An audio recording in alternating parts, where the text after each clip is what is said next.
Online rehab versus in-person physio. What really works for shoulders? Let's have a look at the science and the practice so that you can decide what is the right approach for you. In 2025, a systematic review and meta-analysis, including 8 randomized controlled trials, concluded, sit tight, remote rehabilitation can enhance pain management and functional recovery, thus supporting its viability as an alternative to conventional in-person rehabilitation or home-based therapy for non-operatively managed shoulder conditions. These researchers have got a beautiful way with words.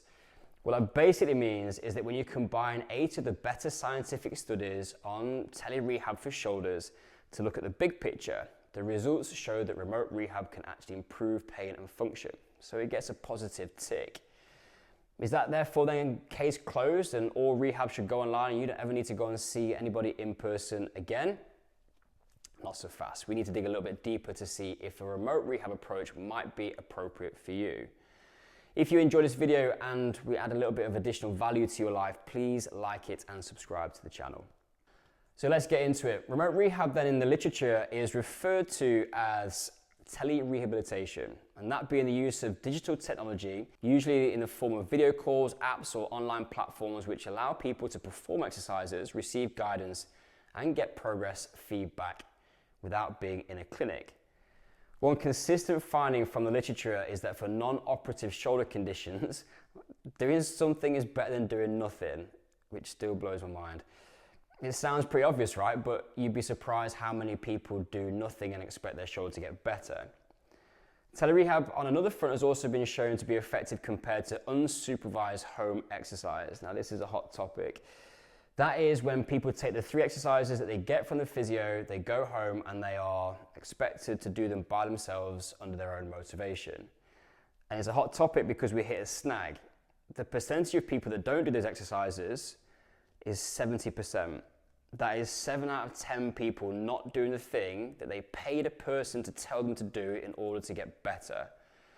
I could digress into a proper slightly over-opinionated monologue on this one, but I'm going to save that for another day. If you're listening to this and you're not doing your rehab, do your rehab. It's a big step forwards. On the tele-rehab front then, that can be delivered in a number of different ways. If you can do it with a practitioner and a live call, you then get the opportunity to have exercises regress and progress accordingly. That's a lot like coaching, right? But it's not something which often falls part of a standard rehabilitation process at the moment. Structured programs can also be delivered digitally, meaning clients have got a plan to follow. That plan can include changes week on week in volume, intensity, exercise complexity, and that means that finally progressive overload takes its long overdue seat at the rehab table. There are often exercises to tick off, and that creates a basic form of gamification. We know how other apps have built that into their concepts to build something of a streak to keep you engaged. Duolingo has got my little boy hook, line and sinker with that one. And clients can also provide feedback and receive a level of accountability because we are expecting a practitioner to check in and see how you're doing. No one wants to be the person who's not done the thing they said they were going to do when somebody asks you if you've done the thing. So in a lot of cases, all of this can be absent from the way that rehab has historically been delivered. It again seems obvious, but in my opinion, this has been a major hindrance in why people don't get the outcomes that they want. And it's actually super logical, right? If we communicate why a program is going to help, if we create a program that people want to do, we deliver it in a way which they can access, and then we allow them to feel progression and improvement over a period of time, plus we add in a level of accountability, that, ladies and gentlemen, is how we get results in all other forms of coaching, and is the most simple, basic 101 of delivering a service which people are therefore going to stick to, adhere to, and see progression from. I am going to be super happy to see this become a more prominent part of the rehabilitation process.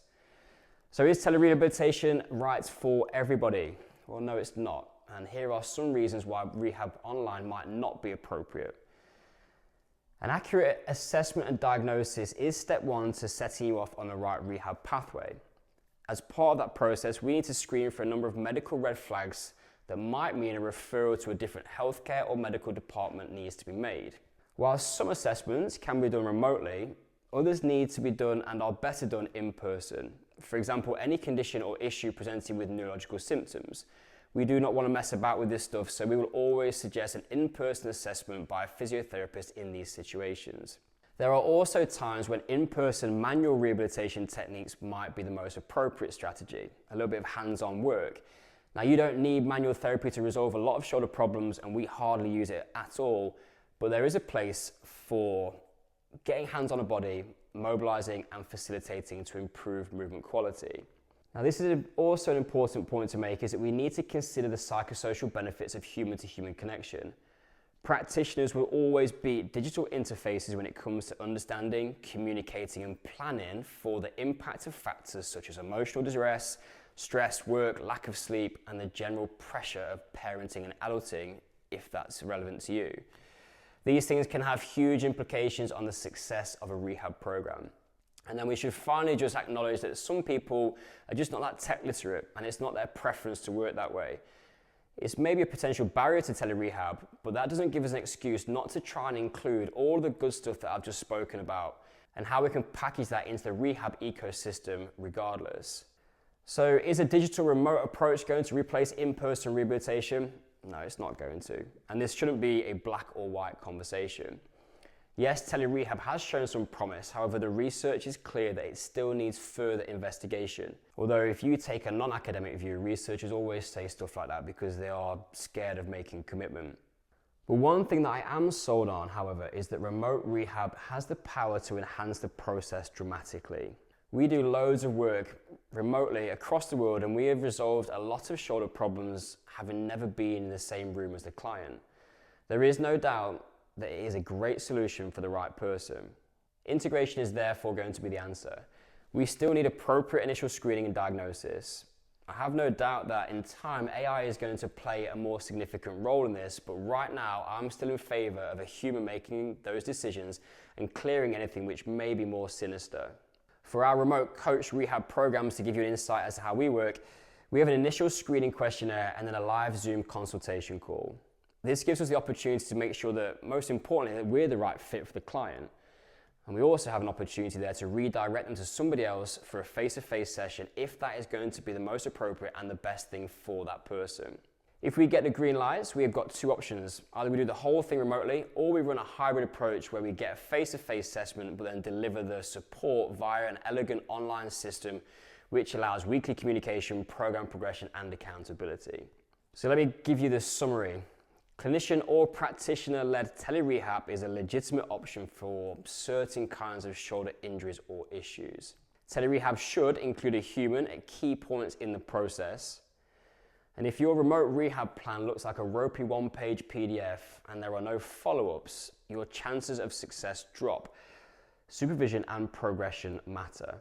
If you have any high pain, significant shoulder instability, neurological symptoms, other health concerns, or other potential red flag symptoms you're unsure about, or you feel more confident about a hands-on assessment or in-person treatment, go and see somebody in a clinic.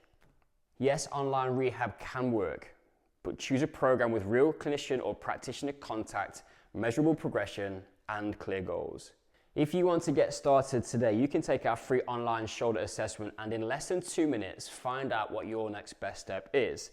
It's individualized, so it will tell you whether you would benefit from an in-person approach, whether a remote in-person followed by a tele-rehab approach might be a good option, or if you're a good candidate for a self-guided training program. Thanks for dialing in. Don't forget to like the video and subscribe to the channel. We'll see you next time.